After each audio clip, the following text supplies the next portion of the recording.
The Mississippi Delta stretched endlessly under a bruised October sky, its cotton fields bleeding white against dark earth.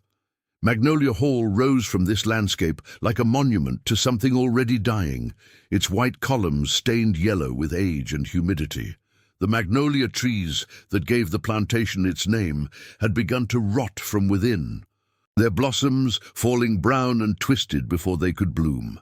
The slaves who worked the fields whispered that the trees were dying because they had drunk too much blood from the earth.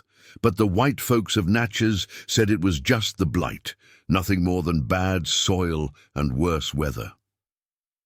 Eleanor Whitmore stood on the second-floor balcony of Magnolia Hall, her pale hands gripping the wrought-iron railing until her knuckles went bone-white.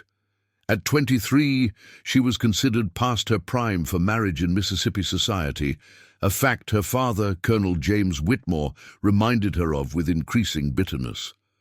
Her dark hair was pulled back so tightly it made her temples ache, and her green eyes held a fever that the doctor in Natchez had diagnosed as nervous exhaustion.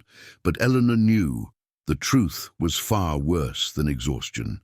She was haunted by what she had seen, by what she knew, by what she had done. The heat pressed down like a suffocating hand, even though it was autumn. The air smelled of decay and river mud, and something else, something sweet and rotten that seemed to seep from the very walls of Magnolia Hall. Eleanor watched the field hands moving through the cotton rows below, their bodies bent and broken by labor, their songs rising thin and desperate into the thick air. She had grown up with those songs, had fallen asleep to them as a child, thinking they were lullabies. Now she understood they were prayers for deliverance, for freedom, for death. Her father's voice cut through her thoughts like a knife through flesh. "Eleanor, get down here this instant." Colonel Whitmore's bellow carried the authority of a man who had never been denied anything in his life. He was a large man, red-faced and thick-necked, with eyes the color of creek water and just as cold.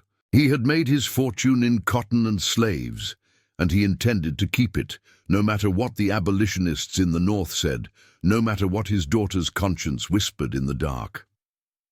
Eleanor descended the curved staircase slowly, her hand trailing along the mahogany banister that had been polished by enslaved hands until it gleamed like bone. The house was filled with beautiful things bought with the currency of human suffering. Crystal chandeliers from France, carpets from Persia, furniture carved from walnut and cherry. Every object in Magnolia Hall had been paid for in flesh and blood and tears. Her father waited in his study, a room that smelled of tobacco and brandy and old leather. A young black woman stood beside his desk, her head bowed, her hands clasped in front of her. Eleanor recognized her immediately, Sarah. She was perhaps 16 years old, with skin the color of polished mahogany and eyes that held an ancient grief. She had been born on the plantation, daughter to one of the field hands and some white man no one would name. Her beauty had marked her for special attention, the kind that made Eleanor's stomach turn with shame and rage. "This one's been stealing," Colonel Whitmore said, gesturing at Sarah with his riding crop. "Caught her with bread from the kitchen. You know what we do with thieves, Eleanor." Eleanor's mouth went dry. She knew, everyone knew, theft meant the whip, sometimes worse. Last summer, a man named Joseph had been caught taking a ham from the smokehouse. They had tied him to the whipping post in the yard and given him 50 lashes. He had died 3 days later from infection, his back so torn up it looked like raw meat. Eleanor had watched from her window, frozen in horror, unable to look away and unable to help. "Father." She was hungry, Eleanor said, her voice barely above a whisper. "Surely we can—" "Hungry?" Her father's laugh was harsh. "They're always hungry. That's not our concern. We feed them enough to work. Anything more is charity we can't afford, not with cotton prices what they are." He turned his cold eyes on Sarah. "Strip her and take her to the post. 20 lashes. Make sure everyone sees." Sarah didn't move, didn't speak. Her face remained perfectly blank, a mask that Eleanor had seen on all the enslaved people at Magnolia Hall. It was the face of someone who had learned that showing fear or pain only made things worse. But Eleanor could see the terror in her eyes, the way her hands trembled just slightly. "Father, please," Eleanor said, stepping forward. "Let me handle this. Let me talk to her." "There's no need for violence." Colonel Whitmore studied his daughter with something like contempt. "You're too soft, Eleanor. Just like your mother was. That's why she's dead and buried out there under the magnolias, rotting with the rest of them." He pointed his riding crop at the window, toward the small cemetery on the hill where Eleanor's mother lay beside generations of Whitmores. "You need to understand something, girl. These people aren't like us. They don't feel things the way we do. The only language they understand is force." Eleanor felt something crack inside her chest, like ice breaking under pressure. She had heard these words her entire life, had been taught to believe them, to accept them as truth, but she didn't believe them anymore. She hadn't believed them since the night 3 months ago when everything had changed, when she had discovered the terrible secret that her father kept locked in the basement of Magnolia Hall. "I'll take responsibility for her," Eleanor heard herself saying.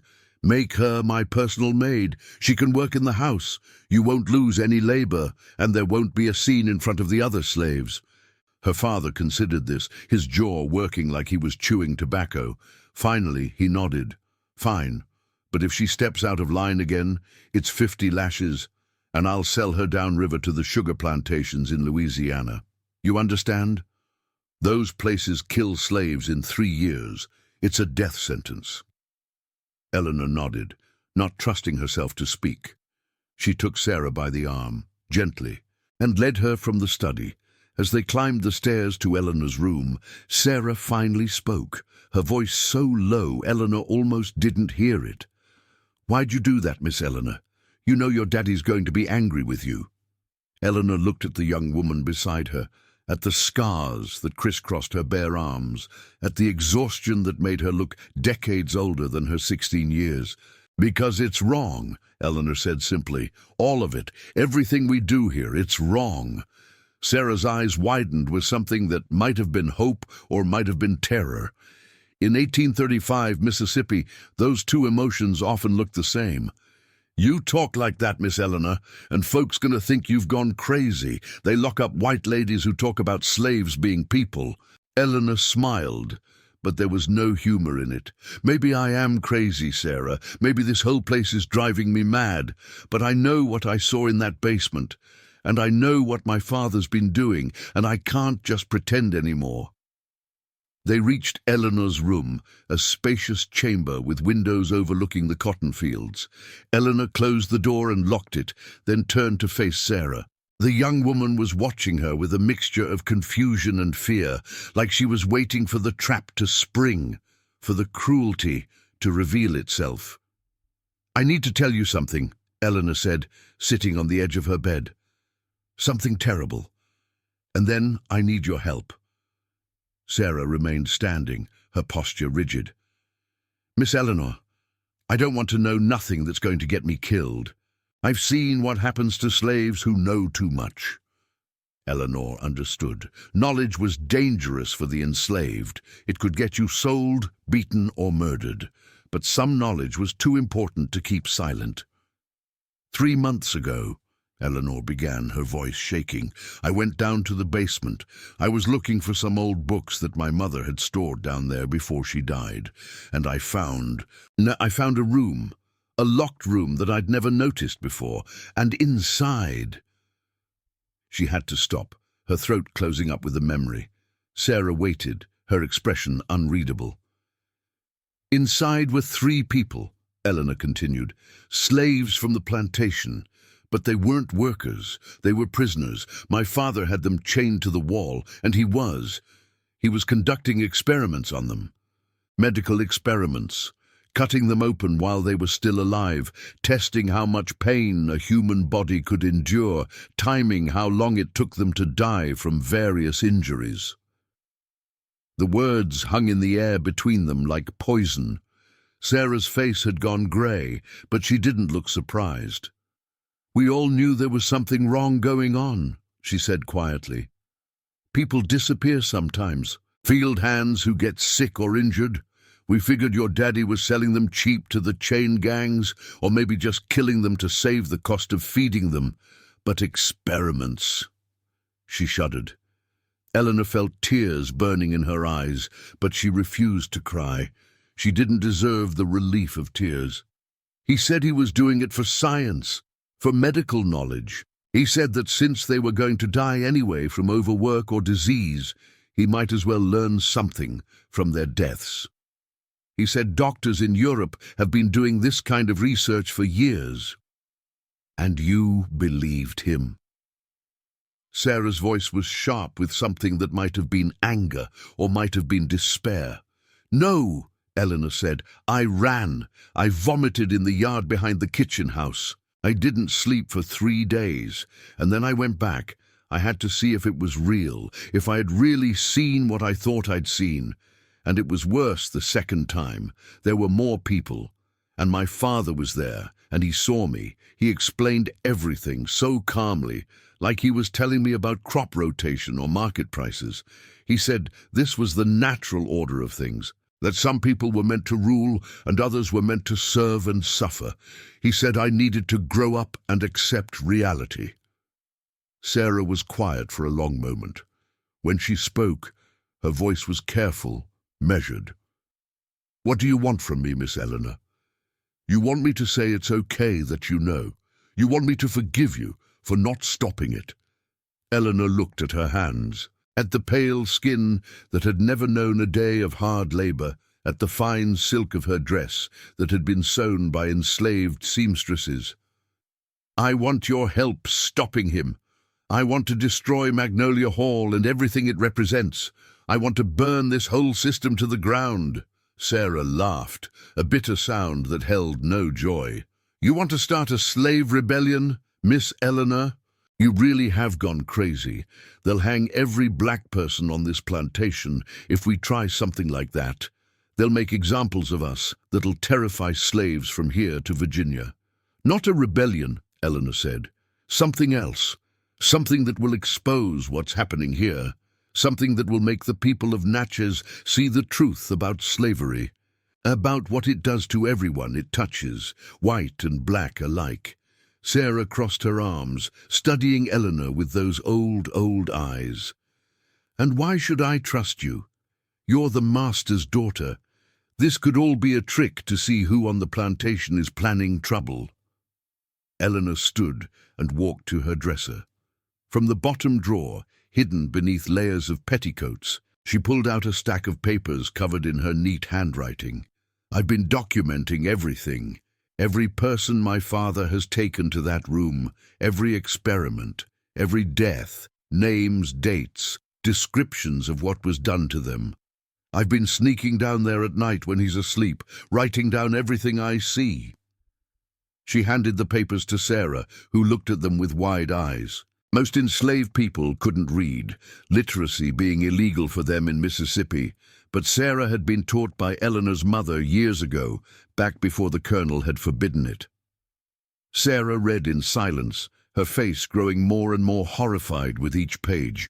When she finished, she looked up at Eleanor with something that might have been respect. "What do you plan to do with this?" "I'm going to send it to the newspapers in New York and Philadelphia," Eleanor said. "The abolitionist papers. They'll publish it. They'll use it as evidence of the horrors of slavery.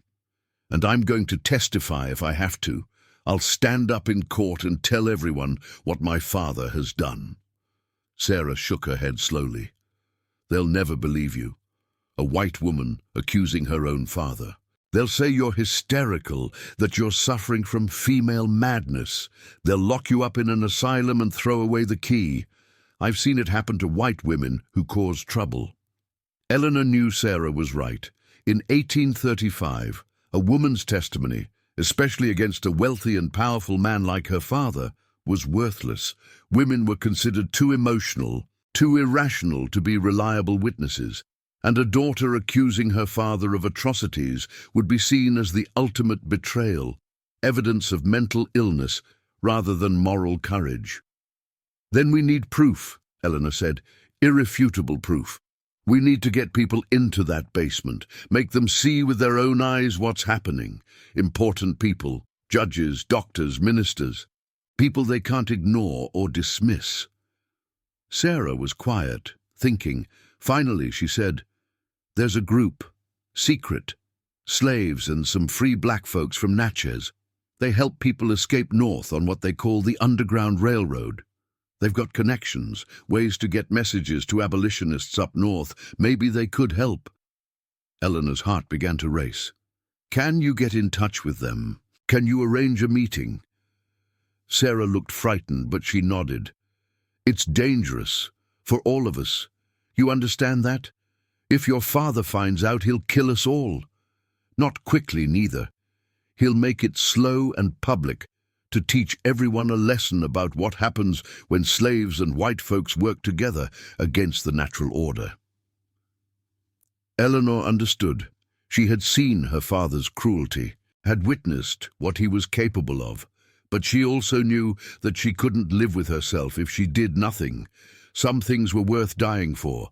Freedom was one of them. Truth was another. "Set up the meeting," Eleanor said. "The sooner the better. My father's getting worse. Last week he took 2 more people to the basement. I don't know how much longer I can stand by and watch." Sarah nodded and turned to leave, but Eleanor stopped her. "Sarah, thank you for trusting me. I know I don't deserve it." Sarah looked back at her, and for the first time, there was something like understanding in her eyes. "Maybe you don't, Miss Eleanor. But you're trying. That's more than most white folks in Mississippi can say." After Sarah left, Eleanor returned to the balcony. The sun was setting over the cotton fields, turning the sky the color of blood and fire. The slaves were ending their workday, trudging back to their cabins in the quarters, their bodies broken by 14 hours of labor under the merciless sun. Eleanor watched them and thought about freedom, about what it meant, about what it cost. In the distance, she could hear her father's voice raised in anger about something.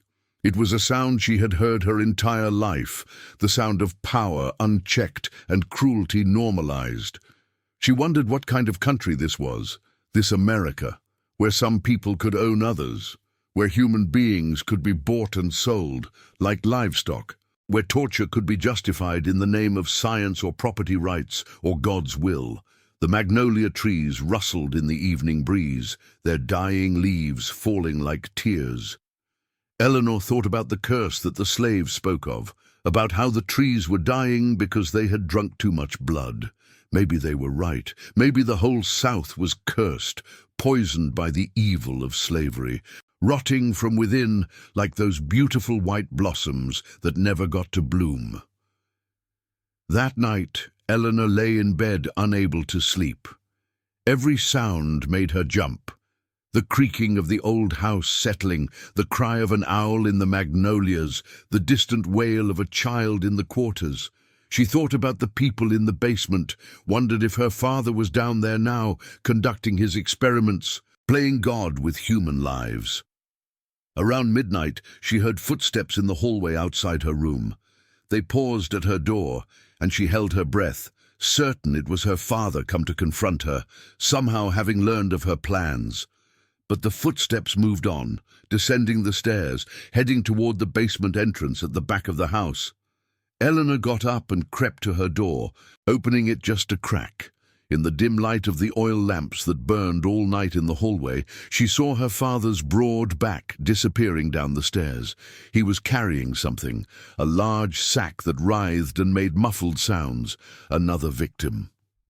Without thinking, Eleanor grabbed her robe and followed. She had to know, she had to see. Even though every instinct screamed at her to go back to bed, to pretend she'd seen nothing, to preserve her own safety.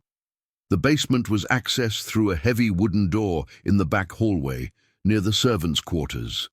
It was always kept locked, but Eleanor knew where her father hid the key, under a loose floorboard in his study.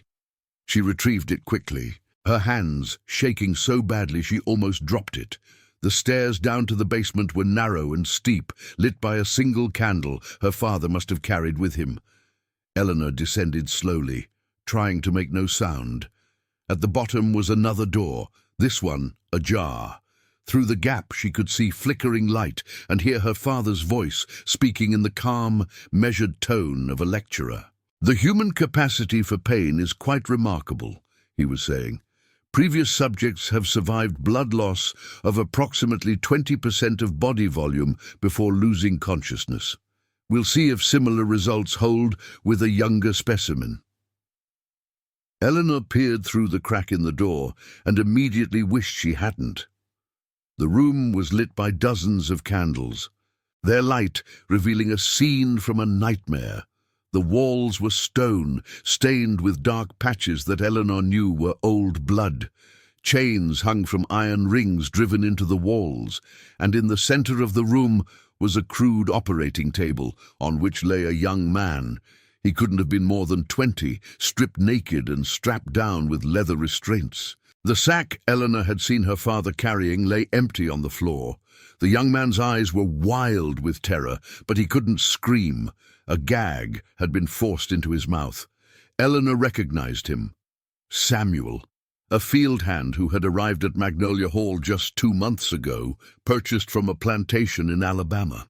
Colonel Whitmore stood over Samuel with a gleaming scalpel in one hand and a leather-bound notebook in the other. "Let's begin with a small incision along the femoral artery," he said, more to himself than to Samuel. "We'll observe the rate of blood loss and time the progression toward exsanguination." Eleanor felt her gorge rise. She wanted to burst into the room, to stop this horror, to save Samuel. But she was frozen, paralyzed by fear and shock, and the terrible realization that this was who her father really was. Not a wealthy plantation owner, not a respected member of Natchez society, but a monster who tortured human beings in the name of science. The scalpel descended, and Samuel's muffled screams filled the basement. Eleanor turned and ran, her hand over her mouth to keep from vomiting. She fled back up the stairs, back to her room, where she locked the door and huddled in the corner, shaking uncontrollably. She stayed there until dawn, listening to the sounds of Magnolia Hall waking up, roosters crowing, slaves beginning their day, the cook starting breakfast in the kitchen. Normal sounds, everyday sounds, the sounds of a plantation running smoothly. No one knew what was happening in the basement, no one except Eleanor, and now she carried that knowledge like a stone in her chest, crushing the life out of her. When Sarah came to her room that morning to help her dress, Eleanor grabbed her arm. "It has to be soon," she whispered urgently. "Whatever we're going to do, it has to be soon. He took Samuel last night. We're running out of time." Sarah's face crumpled with grief. "Samuel was my cousin," she said softly. "Is he?" Eleanor didn't answer. She didn't have to. They both knew that no one who went into that basement came out alive. "Tonight," Sarah said, her voice hard. "The meeting is tonight, midnight, in the old tobacco barn by the river. You need to be careful. Miss Eleanor, if your father suspects anything, he'll kill us all." Eleanor nodded. She spent the day in a fog, pretending to be interested in her embroidery, pretending to eat lunch with her father in the dining room while he talked about cotton prices and the upcoming harvest. He seemed perfectly normal, perfectly sane, the jovial plantation owner entertaining his daughter. Only Eleanor knew the truth about what he did in the darkness, about the blood on his hands that no amount of washing could ever clean. As midnight approached, Eleanor dressed in her darkest clothes and slipped out through the servants' entrance at the back of the house. The night was moonless, the darkness so complete she could barely see her hand in front of her face. She made her way across the plantation grounds by memory and feel, past the slave quarters where people slept packed together in tiny cabins, past the cotton gin and the stables, toward the old tobacco barn that hadn't been used in years. The barn loomed up out of the darkness like a ship run aground. Eleanor approached cautiously, every nerve screaming danger. Inside, she could see the faint glow of a shielded lantern. She pushed open the door and stepped inside. 4 people were waiting for her. Sarah stood in the center, flanked by 3 men Eleanor had never seen before. They were large, strong-looking men, with the bearing of people who had seen terrible things and survived. One of them, an older man with grey hair and scars across his face, stepped forward. "I'm Solomon," he said. "I run the station house in Natchez. Sarah says you want to help us, says you got information about what's happening here at Magnolia Hall." His voice was skeptical, guarded. He didn't trust her. Eleanor couldn't blame him. She pulled out the papers she had hidden in her dress, the documentation of her father's crimes. "My father is torturing slaves in the basement of our house. He calls it medical research, but it's murder. I've been recording everything, names, dates, what he did to each person. I want to expose him. I want to make sure the world knows what's happening here." Solomon took the papers and read them by lantern light. His face remained expressionless, but Eleanor saw his hands begin to shake. When he finished, he looked at her with something that might have been respect or might have been hatred. "Why should we trust you? You're the master's daughter. How do we know this isn't a trap?" Eleanor had expected this question. "Because I'm going to give you something no one can fake. I'm going to take you into that basement and show you everything. Tomorrow night, my father is going to Natchez for a dinner with the governor. He'll be gone until late. We'll have time to get in, document everything, and get out." Solomon exchanged glances with the other men. "If we're caught, we hang. You understand that?" Eleanor nodded. "I understand. But if we do nothing, more people die. My father has killed at least 15 people that I know of. Probably more. This has to stop." One of the other men spoke up, younger than Solomon, but with the same hard eyes. "What's in this for you? White lady like you could just go on pretending you don't see nothing. That's what the rest of them do." Eleanor thought about her mother, who had died 5 years ago from what the doctor called a weak heart. But Eleanor wondered now if it had been a broken heart, if her mother had known what her husband was, and the knowledge had killed her. "I can't live with myself if I do nothing," she said simply. "Some things are worse than death. Cowardice is one of them." Solomon studied her for a long moment, then nodded. "All right, we'll do it. But you need to understand something, Miss Whitmore. Once you go down this path, there's no going back. You'll be marked as a traitor to your race, to your class. They'll destroy you." Eleanor smiled grimly. "They can try, but first, let's destroy them." The next day seemed to last forever. Eleanor forced herself to act normally, to play the role of the dutiful daughter.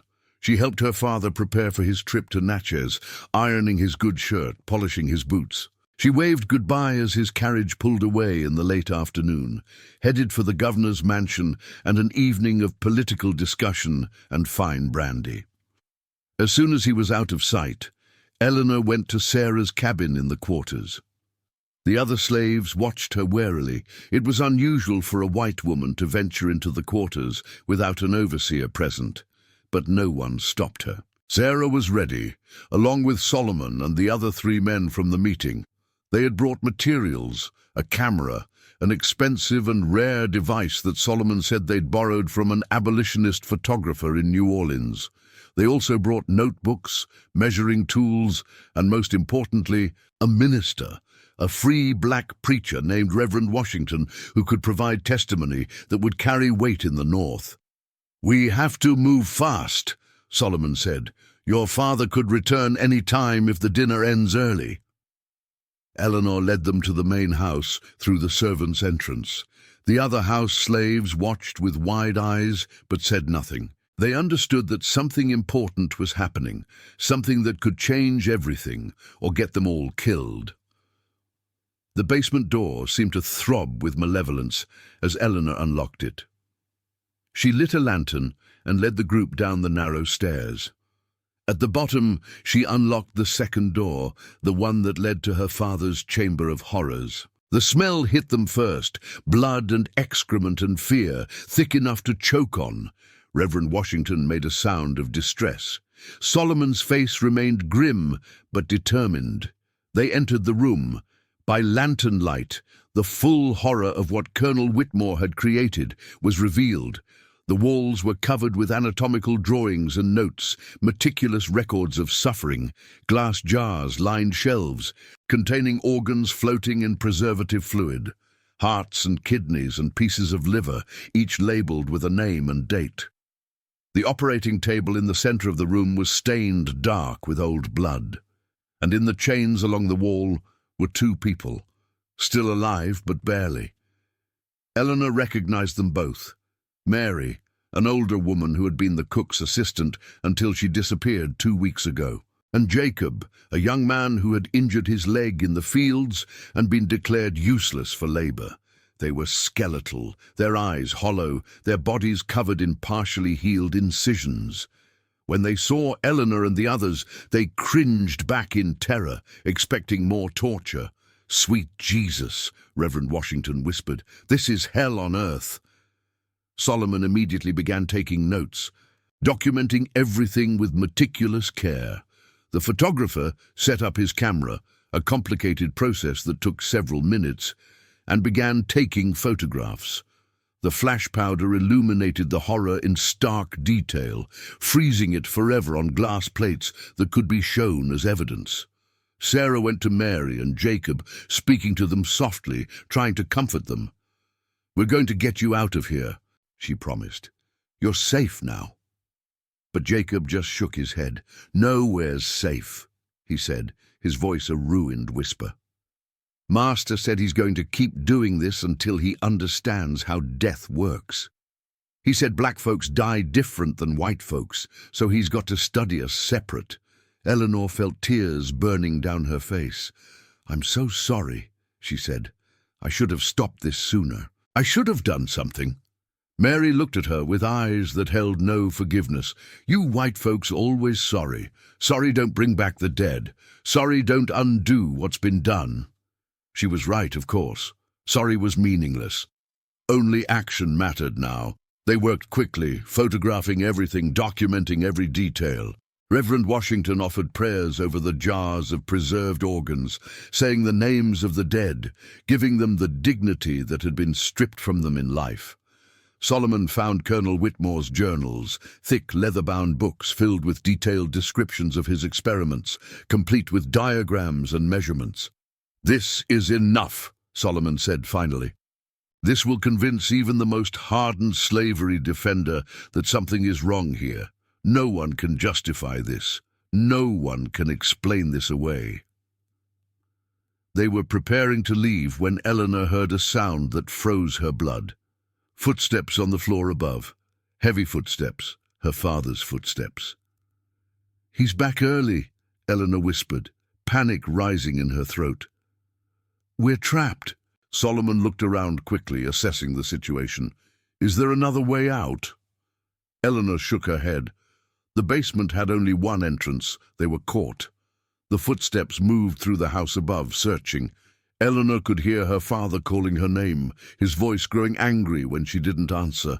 Then the footsteps approached the basement door. Solomon moved with sudden decision. "Everyone against the walls. When he comes down, we rush him. It's our only chance." Colonel Whitmore descended the stairs slowly, a lantern in one hand and a pistol in the other. He was humming to himself, a cheerful tune that made Eleanor's skin crawl. He pushed open the door to the torture chamber and stopped, taking in the scene. His daughter, the slaves, the camera, the open journals. His face went from surprise to rage in an instant. "Eleanor," he said, his voice deadly calm. "What have you done?" Eleanor stepped forward, placing herself between her father and the others. "What you should have done years ago, Father. I'm stopping this, all of this. No more torture, no more murder. It ends tonight." Colonel Whitmore laughed, a sound with no humor in it. "You foolish girl. You have no idea what you've unleashed. Do you think anyone will believe you? Do you think anyone will care?" He raised the pistol, pointing it at Solomon. "I'll kill every one of these slaves right now, and no one will question it. They're my property. I can do what I want with them." "Not anymore," Eleanor said. "We have evidence, photographs, journals, witnesses. The whole country is going to see what you've done. The abolitionists in the North are going to use this to prove that slavery is evil, that it turns men into monsters." Her father's face twisted with contempt. "The North? You think those hypocrites are any better than us? They profit from slavery just as much as we do. Their factories need our cotton. Their ships carry our goods. They're complicit in every lash of the whip, every chain, every sail. The only difference is they can pretend to have clean hands while counting their money." He was right, Eleanor realized with horror. The entire country, north and south, was built on the backs of enslaved people. The whole system was corrupt, poisoned from its foundation. "That doesn't make what you've done right," Eleanor said. "You've tortured and murdered 15 people. 16 if you count Samuel. You're not a scientist. You're a killer." Colonel Whitmore shrugged. "Call it what you will. I'm studying the limits of human endurance. Understanding pain, death, suffering, these are valuable areas of medical research. The fact that my subjects are black doesn't change the scientific merit of the work." Solomon spoke up, his voice hard. "You're nothing but a butcher. You hide behind fancy words, but you're just a man who likes to hurt people, and we're going to make sure everyone knows it." Colonel Whitmore turned the pistol on Solomon. "You'll be dead before you leave this room, boy. All of you will. I'll say you attacked me, tried to murder me in my own home. I'll be a hero for defending myself against a slave uprising. They'll probably give me a medal." Eleanor knew he was right. In Mississippi in 1835, a white man's word was law. He could kill everyone in this room and face no consequences. The system would protect him because the system depended on people like him, on the violence and terror that kept millions of people enslaved. But Eleanor also knew something her father didn't. She had one more weapon, one final card to play. "Before you shoot," Eleanor said calmly, "you should know that copies of your journals have already been sent north, to William Lloyd Garrison at the Liberator, to Frederick Douglass, to the American Anti-Slavery Society. Even if you kill us all tonight, the truth is already out there.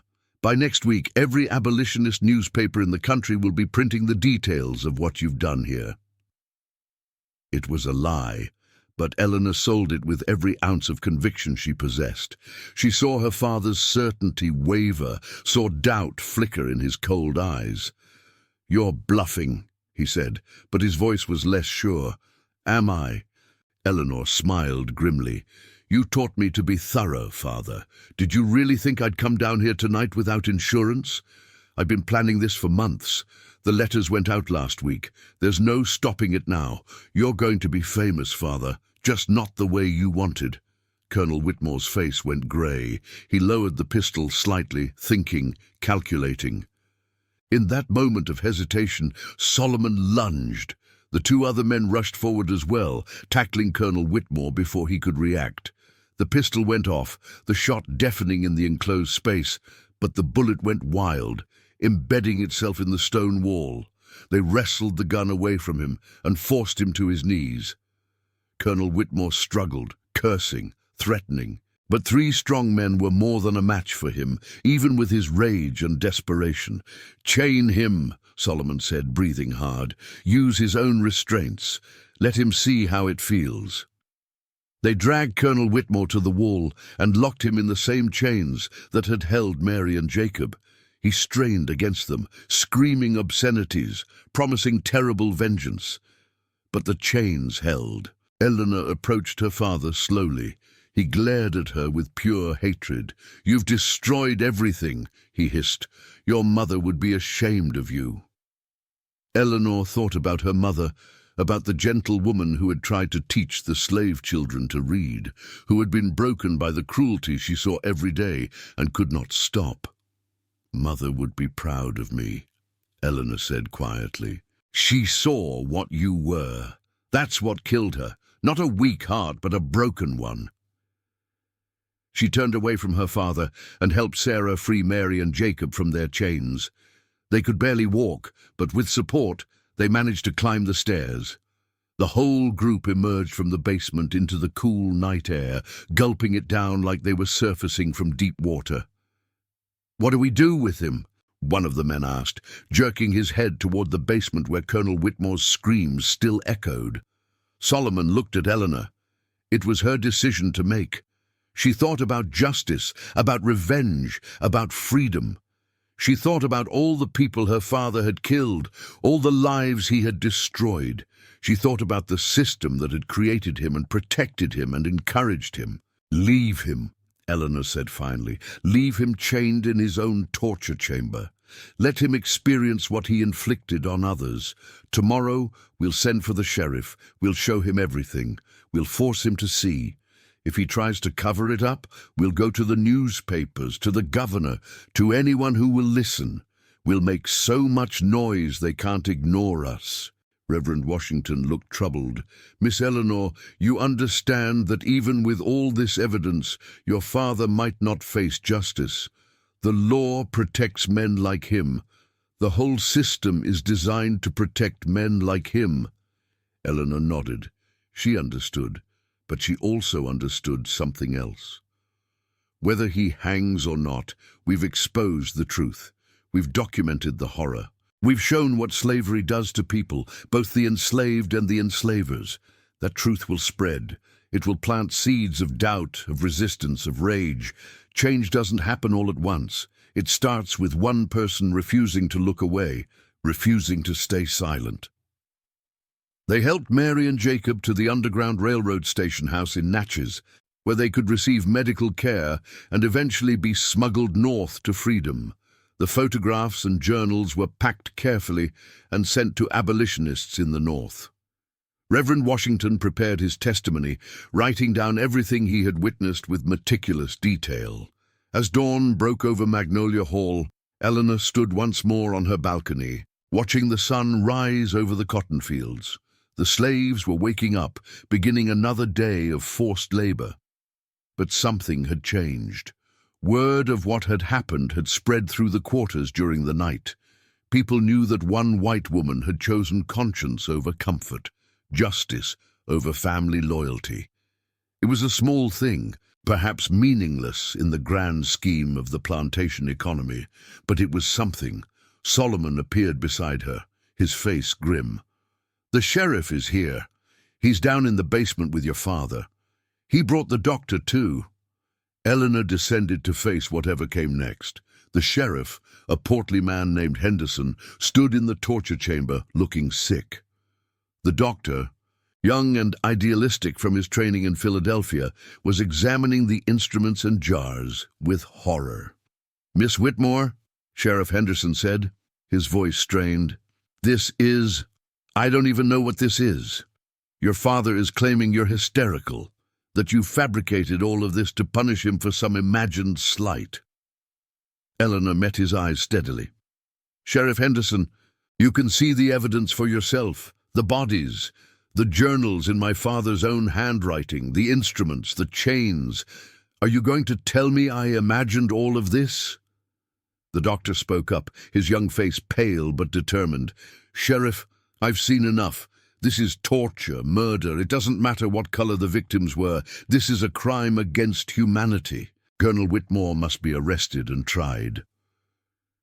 Sheriff Henderson looked between the doctor and Eleanor, clearly torn. Eleanor could see the calculation in his eyes. Colonel Whitmore was rich, powerful, connected. Arresting him would cause enormous political problems. But ignoring this would be impossible, especially with witnesses and evidence. "I'll have to take him into custody," Henderson said finally, reluctantly. "But Miss Eleanor, you should know that your life here is over. Even if your father is convicted, which I doubt, you'll be shunned by every decent family in Mississippi.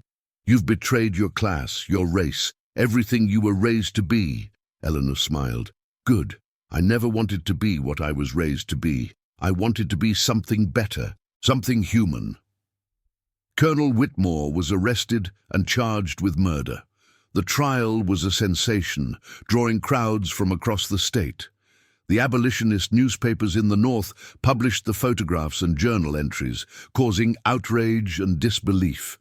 Some said it was all a fabrication, that no Southern gentleman would ever do such things. Others saw it as proof that slavery corrupted everyone it touched, that the system turned men into monsters. The trial lasted 3 weeks. Eleanor testified, as did Solomon, Sarah, Reverend Washington, and the survivors Mary and Jacob. They showed the photographs, read from the journals, presented the physical evidence. Colonel Whitmore's defense was that he was conducting legitimate scientific research, that slaves were property and could be used as he saw fit for medical advancement. The jury deliberated for 6 hours. They returned with a verdict of guilty on 3 counts of murder, the only 3 victims who could be definitely identified from the preserved organs and whose families could be found to testify. The other deaths, lacking clear evidence and identifiable victims, went unprosecuted. Colonel James Whitmore was sentenced to hang. The execution was set for December 15, 1835. On the day of the execution, a crowd gathered in Natchez. Some came to see justice done. Others came to protest what they saw as an assault on property rights and Southern values. The division in the crowd was a microcosm of the larger division in the nation, a division that would ultimately lead to civil war. Eleanor did not attend the execution. She stood instead at the edge of the cotton fields at Magnolia Hall, watching the field hands work. The plantation had been sold to pay Colonel Whitmore's legal debts. The new owner had promised to be more humane. But Eleanor knew that slavery itself was inhumane. No kind master could change that fundamental truth. Sarah approached her, free now. Eleanor had used what little money she'd inherited from her mother to purchase Sarah's freedom. "What will you do now, Miss Eleanor?" Sarah asked. Eleanor looked at the dying magnolia trees, at the fields that had drunk so much blood and sweat and tears. "I'm going north," she said. "I'm going to tell this story to anyone who will listen. I'm going to work with the abolitionists, help people escape, do whatever I can to end this evil system. It won't be enough. It won't bring back the people my father killed. But it's something." Sarah nodded. "I'm going with you. We're going to need each other. Where we're going. The North isn't paradise. You know, they've got their own kind of racism, their own ways of keeping black folks down." Eleanor smiled sadly. "I know. But at least there, a person can't be someone else's property. At least there, we have a chance to fight for something better." They left Magnolia Hall that evening, 2 women fleeing the wreckage of the Old South, carrying with them the terrible knowledge of what humans could do to each other when laws and culture and economics all conspired to make cruelty acceptable. Behind them, the magnolia trees continued to wither and die, their white blossoms falling brown and twisted to the blood-soaked earth. The slaves who remained on the plantation said it was the curse, that the trees would never bloom white again until the land was washed clean of the evil that had been done there.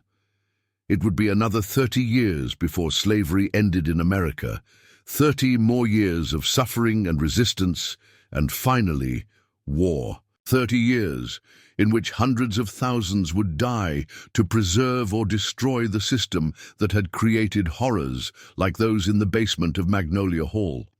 But on that December day in 1835, as Eleanor and Sarah walked away from the plantation toward an uncertain freedom, they carried with them a truth that could not be buried or forgotten. They had seen the worst of what humans could do to each other, and they had chosen, despite everything, to fight for something better. The story of Magnolia Hall spread through the abolitionist movement like wildfire. The photographs of Colonel Whitmore's torture chamber became some of the most powerful propaganda in the fight against slavery. They were reprinted in newspapers across the North, and even in England, where they contributed to the growing international pressure on America to end the slave trade. Eleanor became a speaker on the abolitionist circuit, traveling from town to town, telling her story to packed halls. She was unusual, a Southern woman, a former slaveholder's daughter, willing to testify against her own family and class.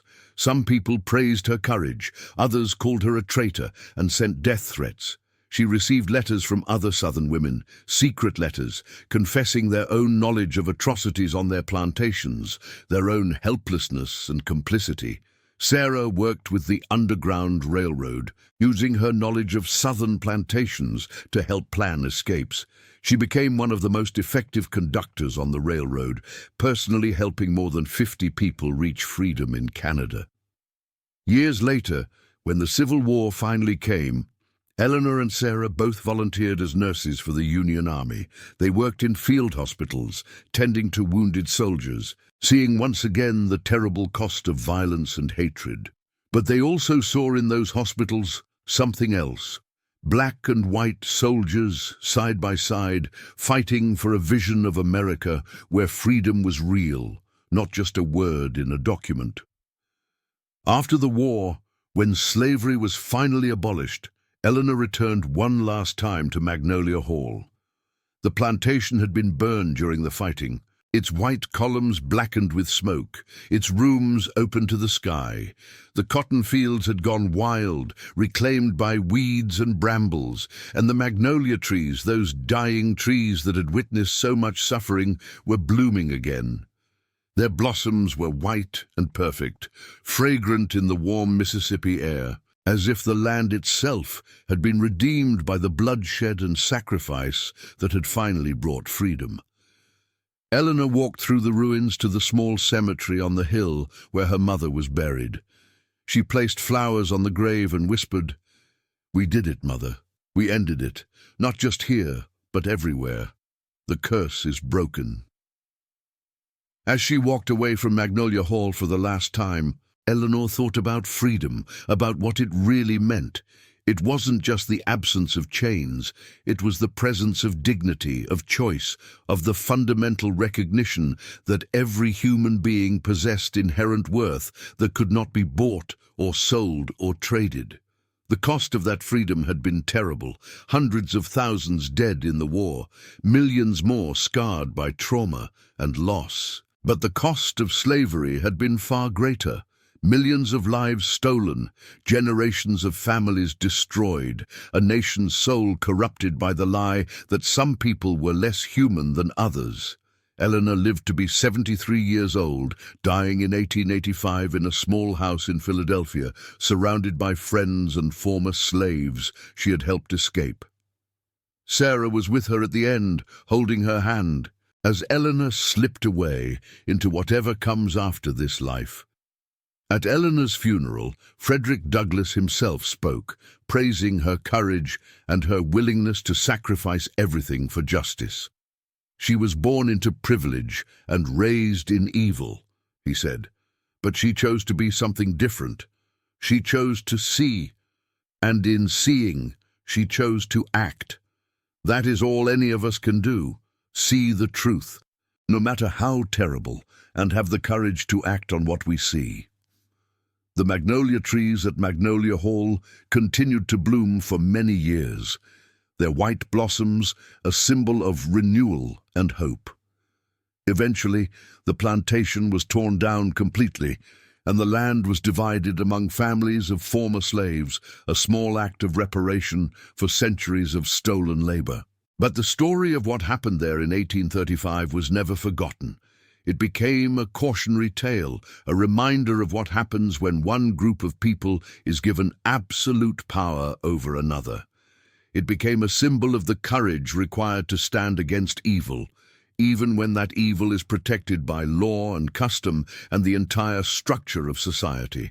The Belle of Magnolia Hall, they called Eleanor in the history books, the Belle who kissed the dying, a reference to her work as a nurse during the war, tending to soldiers in their final moments. But those who knew the real story understood that the title had a darker meaning. She had kissed the dying, those people in her father's torture chamber, those victims of slavery's cruelty, by witnessing their suffering and refusing to look away. And in that refusal, in that witnessing, in that testimony, she had helped to curse the system that created such suffering. She had exposed it for what it was, not a benevolent institution, not a necessary evil, but a crime against humanity that poisoned everything it touched. The curse that withered Mississippi in 1835 was not supernatural. It was not magic or divine judgment. It was the simple truth that a society built on stolen freedom and sanctioned torture could not stand. It was the recognition that evil, no matter how long it is tolerated, eventually destroys those who practice it as surely as it destroys those who suffer under it. In the end, Magnolia Hall fell to ruin. Its white columns toppled, its rooms empty, its magnolia trees reclaimed by the wild earth. But the truth that was exposed there lived on, a testament to the power of moral courage and the eternal human hunger for freedom. The lesson of Magnolia Hall echoes across the years. Freedom is never given. It must be taken. It must be fought for. And it requires people, ordinary people, to look at the horrors around them and say, "No more, not in my name, not on my watch, not while I have breath in my body and the power to act." Eleanor Whitmore was one such person, Sarah was another, and there were thousands more like them, black and white, slave and free, who chose resistance over complicity, who chose truth over comfort, who chose freedom over the security of an unjust system. Their story is America's story, a long, bloody, painful journey from the evil of slavery towards something like justice. It is an unfinished story because the work of freedom is never truly done. Each generation must take up the fight anew, must confront the evils of their own time, must have the courage to see and to act. The magnolia trees bloom white again, but they remember. The earth remembers. The descendants of those who suffered remember.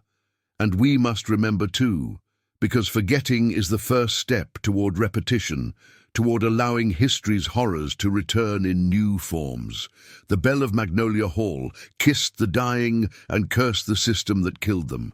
And in that curse was a blessing, the blessing of truth spoken in the face of power, the blessing of courage in the face of terror, the blessing of freedom fought for and won against impossible odds.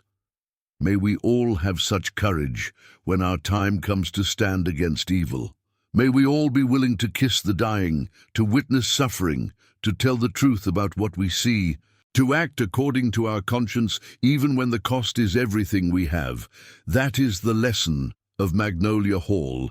That is the meaning of the curse that withered Mississippi in 1835, and that is the hope that blooms eternal like white magnolia blossoms in the warm southern air, reminding us that even the most poisoned earth can be redeemed, even the darkest history can be transformed, if only we have the courage to face it honestly and the determination to build something better in its place.